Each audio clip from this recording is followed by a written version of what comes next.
राहुल गांधींनी सावरकरांवर केलेल्या वक्तव्याचे पडसाद आजही विधानसभेत उमटले। सत्ताधाऱ्यांनी काल राहुल गांधींच्या प्रतिकात्मक प्रतिमेला जोडे मारो आंदोलन केलं होतं आणि या सदस्यांवर कारवाईच्या मागणीसाठी काँग्रेस आमदार आक्रमक झाले होते।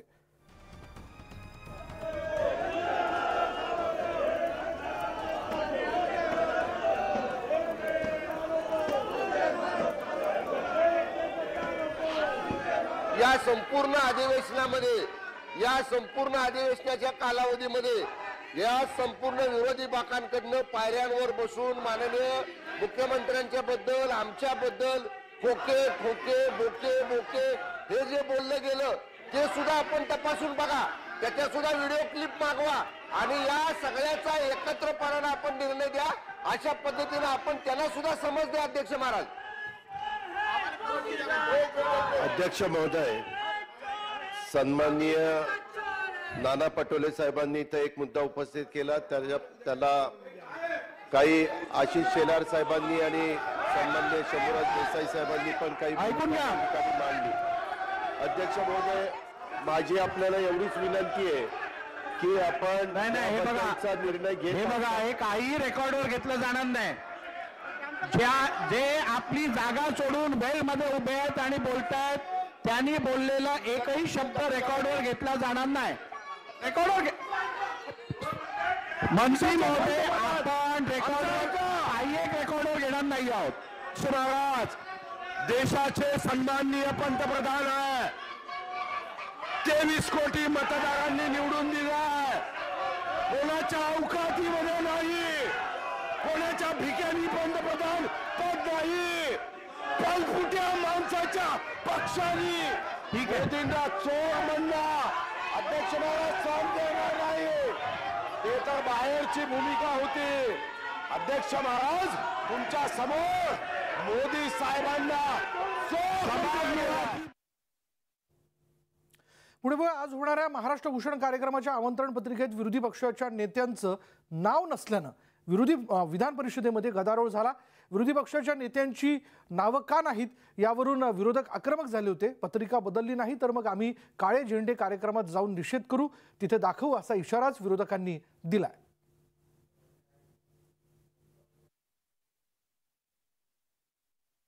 महाराष्ट्र भूषण पुरस्कार आहे, आपण नेहमी करतो तो। दुर्दैव असं आहे की सभापती या सभागृहाचा उल्लेख सुद्धा नाही, म्हणजे हे पहिली वेळ होतंय, हे कधी घडलं नव्हतं। ह्या सभागृहाला वरचं सभागृह उच्च सभागृह यासाठी सुद्धा देशाच्या पार्लमेंट पासून हे आहे, या सभागृहाचे अधिकार मोठे आहेत। इथे बसलेल्या यानंतर थेट जाऊयात विधानसभेत, नाना पटोले बोलतात।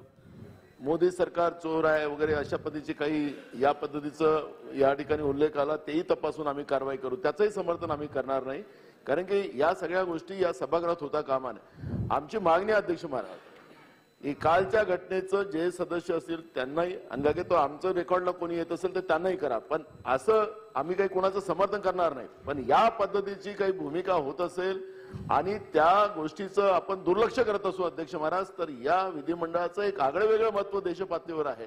हे सगळं त्याचं मलिन करण्याचं काम होत असेल त्या कदापिच आम्ही सहन करणार नाही अध्यक्ष महाराज।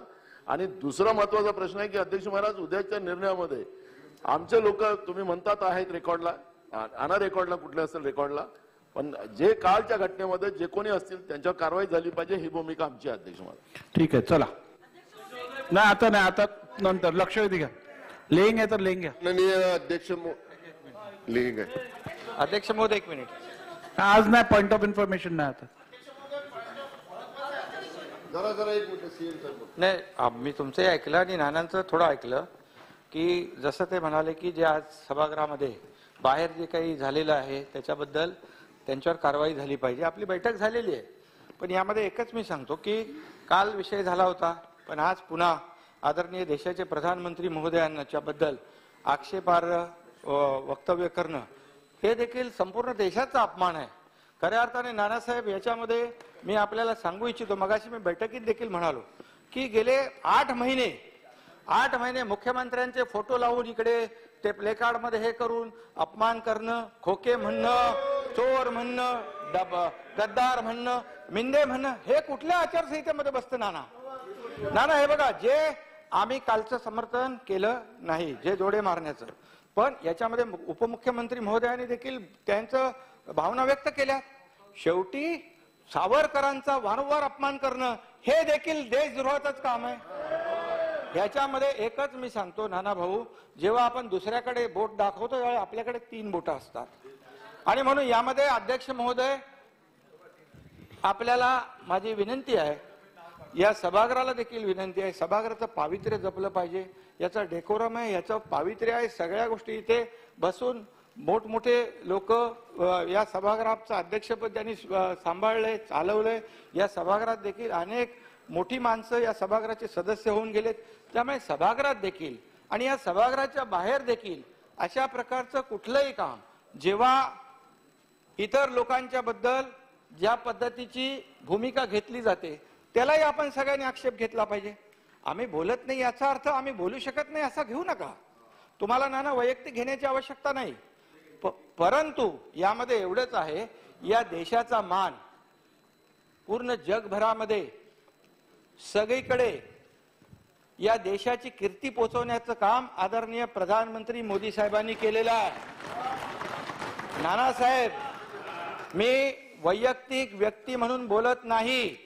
आज मी सांगतो बघा, या देशाची आता मी काय तुम्हाला वाटेल की मी कोणा नाही जे आहे ते बघा.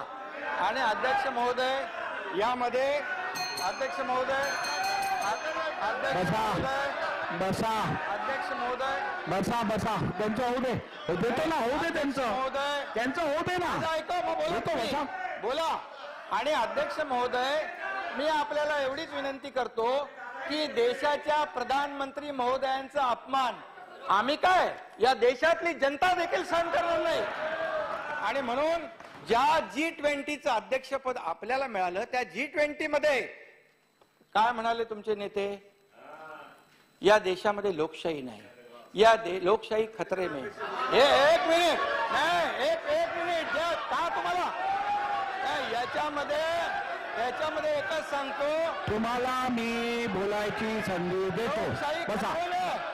बसा देतो बसा. लोकशाही खतरे में आहे. अध्यक्ष महोदय, वस्तुस्थिती लोकांपर्यंत गेली पाहिजे म्हणून मी बोलतोय.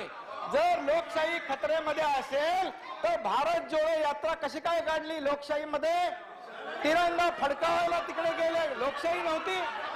अहो देतो असं काय करतात? तुम्हाला देतो ना मी, त्यांचं ऐकून घ्या. तुमच्या नेत्याच्या बद्दल आम्ही कधी देतो तुम्हाला मी, त्यांचं ऐकून घ्या ना. आम्ही इंदिरा गांधींना म्हणतो की पंतप्रधान इंदिरा गांधी सारख्या पंतप्रधान होऊन गेल्या, आम्ही त्यांचा मान राखतो. पण तुम्ही जर आमच्या पंतप्रधानांना या देशाच्या प्रधानमंत्री महोदयांच्या विरुद्ध बोलत असाल तर बिलकुल आम्ही सहन करणार नाही. नाना भाऊ तुम्हाला एवढंच मी सांगतो, या देशाची ओ बाळासाहेब, तुम्ही जर बाहेर जाऊन या देशाचा अपमान करत असाल तर ते कोण खपवून घेणार? तुम्ही वारंवार सावरकरांचा अपमान करत असाल, कोण सहन करणार? आणि म्हणून मी आपल्याला अध्यक्ष महोदय त्यांना मला बोलण्याचा अधिकार आहे, मला आपण परवानगी दिलेली आहे.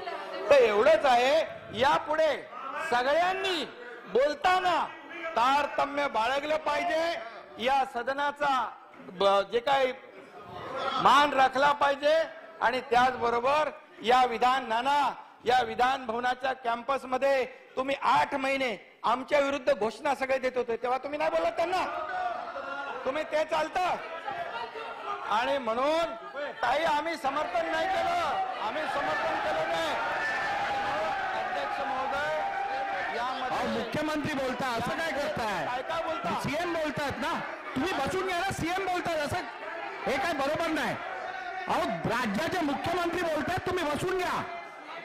अरे मुख्यमंत्री बोलतात ना. एक मिनिट अध्यक्ष महोदय योगेश सागरजी हे बरोबर नाही. आपण शांत बसा. आशिषी बसा. सीएम बोलतात ना, त्यांना सांगू तुम्ही बसून घ्या. अध्यक्ष महोदय, ज्या प्रधानमंत्री महोदयांच्या मातोश्रीचं दुःखद निधन झालं, अंत्यविधी झाल्यानंतर कर्तव्यावर गेले, त्याला तुम्ही चोर म्हणता? हे कुठले? अरे या देशभक्ती आणि राष्ट्रभक्ती ज्यांच्या नसा नसात भरले, तुम्ही त्यांचा अपमान करता ना, हे बिलकुल चालणार नाही. आणि म्हणून बघा, मी या ठिकाणी जे चुकीचं आहे त्या चुकीच्या बद्दल हे वक्तव्य मी करतोय. ऐकून घ्या आणि पहिली. हेही सांगतो अध्यक्ष महोदय, जे 8 महिने आमच्या लोकांचा अपमान ज्यांनी केलेला आहे, आमच्या लोकांना जे जे अपमानास्पद वक्तव्य ज्यांनी केलंय, कारवाई व्हायची असेल तर सगळ्यांवर सारखी कारवाई झाली पाहिजे. कारवाई सगळ्यांवर समान झाली पाहिजे, एवढीच माझी विनंती आहे. बाळासाहेब थोरात, अध्यक्ष महोदय, बसून घ्या, बसून घ्या. आपल्याबरोबर चर्चा केल्यानंतर आपण उद्या निर्णय देता आहात. नारायणराव बसून घ्या. अध्यक्ष महोदय, नारायणराव बसून घ्या. जे असभ्य वर्तन झालं, कालचं जे असभ्य वर्तन झालं राष्ट्रीय आमच्या नेत्यांच्या बाबतीत, राहुलच्या बाबतीत, त्या बाबतीत उद्या तुम्ही निर्णय देणार असं सांगितलं. आपण थांबा जरा आता, बस. सांगितलं आणि योग्य कारवाई करू. त्याच्यावर असं आहे का, असं यापूर्वी कधीही विधानसभेच्या घडलं नव्हतं अशा पद्धतीची कालची गोष्ट आहे. अध्यक्ष महोदय, त्याच्यावर निर्णय देण्याचं मान्य केल्यानंतर आम्ही कामकाजाला सुरुवात करत होतो. माननीय मुख्यमंत्री महोदय आले, स्वतः मुख्यमंत्री असल्यामुळं त्यांना संधी देणं आवश्यक आहे. परंतु त्यांनी जी मांडणी केलेली आहे, ती जी मांडणी आहे अध्यक्ष महोदय, मग असं आहे की त्या विषयावर चर्चा ठेवली पाहिजे संपूर्णपणे. दुसरी बाजू सुद्धा त्याला आहे अध्यक्ष महोदय. परंतु त्या पद्धतीने खरं तुम्ही निर्णय उद्या देतात आणि जे चुकीचं असभ्य वर्तन कधीही घडलं नव्हतं, अशा प्रकारचं काल घडलं, ते पुन्हा घडू नये याकरता अशी कारवाई तुम्ही कठोर कारवाई करायला निघाल्यानंतर माननीय मुख्यमंत्र्यांनी जी मांडणी केलेली आहे ती त्याला धरून नाही, ही वस्तुस्थिती ठीक आहे. आता या विषयावरती अजून चर्चा होणार नाही. लेन चालू करा. नाही, बस झाला आता, बस झालं, चालू करा. अध्यक्ष महोदय, मी आपल्या अनुमतीने राजीव गांधी विज्ञान व तंत्रज्ञान आयोग अधिनियम 2004 चे कलम 18 व कलम 19 अन्वये राजीव गांधी विज्ञान व तंत्रज्ञान आयोग यांचा सन 2021-22 या वर्षाचा वार्षिक अहवाल सभागृहासमोर ठेवतो. सदर अहवाल विधानसभेच्या पटलावर ठेवण्यात झालेल्या विलंबाची कारणे सोबत जोडलेली आहेत. अहवाल सभागृहासमोर ठेवण्यात आला. सदरू अहवाल विधिमंडळाच्या संकेतस्थळावर उपलब्ध करून देण्यात येईल. उपमुख्यमंत्री तथा वित्त मंत्री. अध्यक्ष महोदय, मी आपल्या अनुमतीने